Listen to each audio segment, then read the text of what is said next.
Ini adalah hari pertama pertukaran tubuh antara ayah dan anaknya. Ayah memakai seragam rok pendek anaknya ke sekolah. Dan merasa paha dan bokongnya berdesir tertiup angin sejuk. Saat itu dia melihat di sebelahnya ada satu toko baju. Adegan pun berpindah. Dia memakai celana olahraga merah. Sambil menggunakan sandal dan muncul di depan mikrofon. Ternyata ini adalah hari anak perempuannya audisi untuk masuk band. Dan di depannya duduk laki-laki idaman anaknya. Melihat bocah yang merayu putrinya, ayahnya bertekad untuk mengacaukan audisinya itu. Dia sengaja menyanyikan lagu jadul yang sudah berpuluhan tahun. Tetapi para senior malah menyukainya. Bahkan semakin suka dengan putrinya.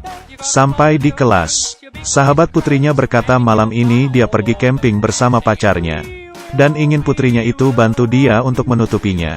Sebagai gantinya di saat putrinya sama lelaki idamannya itu pergi, dia juga akan membantunya menutupinya. Mendengar hal ini, ayahnya hampir saja marah hingga muntah darah. Di sisi lain, sang putri menggantikan ayahnya datang ke kantor. Dan menyadari bahwa ayahnya adalah ketua departemen yang paling tidak disukai di kantor. Dia mengikuti sesuai dengan catatan ayahnya. Dan menyocokkan dengan karyawannya satu persatu. Lalu mulai agak santai. Di siang hari, semua karyawan pergi untuk makan. Tidak ada seorang pun yang memanggilnya. Ternyata ayahnya dikucilkan di kantornya. Tidak mudah bertahan hingga jam pulang kantor. Tetapi dia baru tahu bahwa seluruh departemen harus menjamu klien penting. Katanya sih menjamu klien tetapi malah adu bir. Tetapi putrinya tidak bisa minum bir. Sehingga si klien, mukanya langsung berubah. Dan meminta si anaknya untuk nyanyi. Hanya bisa lewat dari 95, dia akan langsung menandatangani kontraknya. Untung saja menyanyi adalah kelebihan anaknya. Dengan tarian yang seksi, anaknya menyanyikan lagu dengan nada tinggi. Dan berhasil meraih nilai 97. Siapa tahu kliennya itu mabuk lagi. Dan mulai melecehkan si wanita. Demi orderan wanita itu hanya bisa menahannya. Tidak disangka, sang anak langsung mengeluarkan HP. Dan merekam tindakan klien yang tidak senonoh itu. Dan menyebarkannya di internet. Di malam hari, saat ayah dan anak itu sampai di rumah mereka saling menukar cerita. Dan mengetahui bahwa satu sama lain sama-sama menyebabkan masalah. Bahkan berpura-pura seperti bahagia.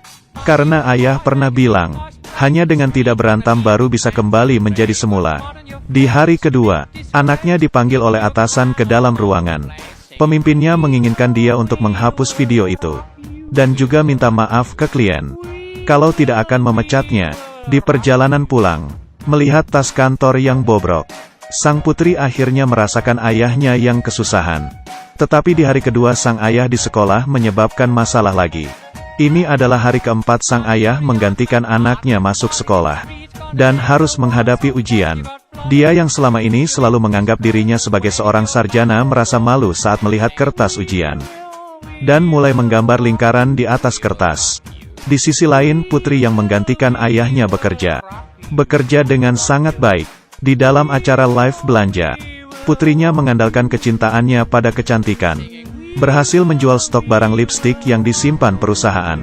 Dan anaknya mendapat telepon dari atasan. Ternyata sang ayah ujiannya hancur. Dari seluruh kelas juara 2 dari belakang.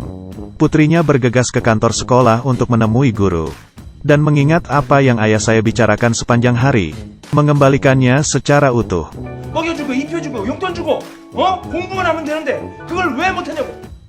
Saat itu pun ayah merasakan susahnya untuk belajar. Sang putri mengambil kesempatan untuk memeras ayahnya. Dan mengatakan dia ada janji dengan pria idamannya. Memakai gaun berwarna merah. Anaknya juga mengikatkan rambutnya bulat ke atas. Sang ayah tepat waktu ke tempat janjian. Dan anaknya memperhatikan prosesnya dari luar pintu. Di bus dalam perjalanan pulang. Ayahnya ketiduran. Melihat ayahnya bersandar di bahu seniornya. Anaknya menangis tanpa air mata. Saat berpisah, senior ingin hubungan mereka ke tahap yang lebih lagi. Tetapi sang putri dengan cepat-cepat muncul. Dia tidak ingin ciuman pertamanya. Dirasakan oleh ayahnya.